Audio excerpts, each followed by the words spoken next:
নমস্কার, পূজা কিচেনে আপনাদের সকলের স্বাগত। আজকে আমি নিরামিষে ঘ্যাট বানাবো। তার জন্য যে তেলের উপরে শুকনো লঙ্কা, রিফাইন তেলে বানাচ্ছি, গোটা জিরে, আপনারা এখানে 5 ফোড়নও ব্যবহার করতে পারেন।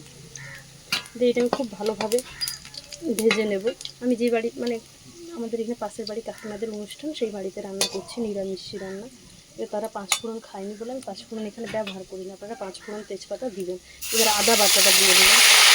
এখানে আদা, জিরে, কাঁচা লঙ্কা, হলুদ সব দিয়ে দিলাম দাঁড়া থেকে। এবার সেই মশলা ধুয়ে রাখা জলটা দিয়ে দিলাম দাঁড়া। এবার আদা, জিরা, কাঁচা লঙ্কা, শুকনো লঙ্কা সব কষানো হয়ে গেছে।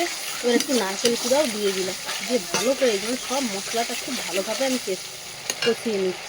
এখানে সবজির জন্য নিয়ে নিয়েছি সজনে ডাঁটা, কাঁচকলা, কুমড়ো, আলু আর পুঁই শাক, সব আমি দিয়ে দিচ্ছি একসাথে। আমি সব সবজিগুলো একই সাথে দিয়ে ভালো করে কষে নিচ্ছি। আপনারা আলাদা করে ভেজেও দিতে পারেন, কিন্তু আমি যেইভাবে নিরামিষ সবজিটা রাঁধতেছি আপনারা সেইভাবে রাঁধবেন, তাও কিন্তু ভালো লাগবে। এবার এখানে আমি লবণ দিয়ে দিচ্ছি। আপনারা এখানে একটু বাদাম, তারপর ছোলা আপনারা দিতে চাইলে সেটাও দিতে পারেন। নিরামিষ ঘ্যাঁটের মধ্যে দিয়ে ভালো করে কষাবে। যত ভালো করে কষাবে তত কিন্তু ভালো লাগবে। আমি এটা উনুনে কাঠের জালে রান্না করতেছি।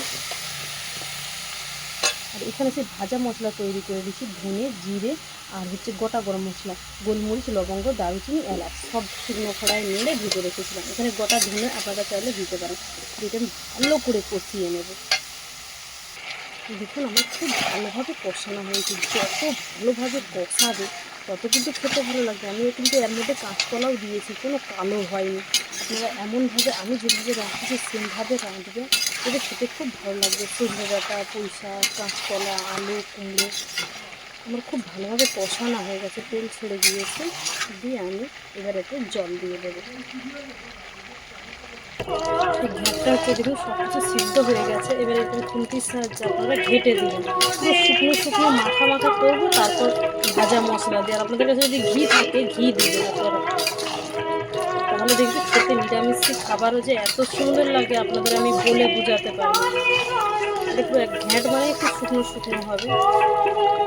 এই দেখুন আমার ঘ্যাঁটটা দেখুন কতটা সুন্দর হয়ে গেছে। আপনারা বাদাম, ছোলা, ঘি ব্যবহার করবেন, আরও সুন্দর লাগবে। সেই ভাজা মশলাটা দিয়েই ব্যাস এইটা আমি নামিয়ে নেব। নিরামিষের সঙ্গে মুগ ডাল থাকবে, এরকম ঘ্যাঁট হলে আর কিচ্ছু লাগবে। আর রান্নাটা প্রায় কমপ্লিট। এবার নামিয়ে নেব। একদম শুকনো শুকনো হয়ে যাবে। যেহেতু কলা আছে না, আমি এই টেনে নেব, তাই জন্য এবার আমি নামিয়ে নেব। আপনারা এখানে যে কোনো সবজি ব্যবহার করতে পারেন আপনাদের পছন্দ মতো ঘ্যাঁটে। রান্নাটা কমপ্লিট। সবাই ভালো থাকবেন, সুস্থ থাকবেন। নমস্কার। আর আমার যদি এরকম রেসিপি আপনাদের ভালো লেগে থাকে, আপনারা পূজা কিচেনে সবাই সাথে থাকবেন, আমিও আপনাদের পাশে থাকবো। নমস্কার।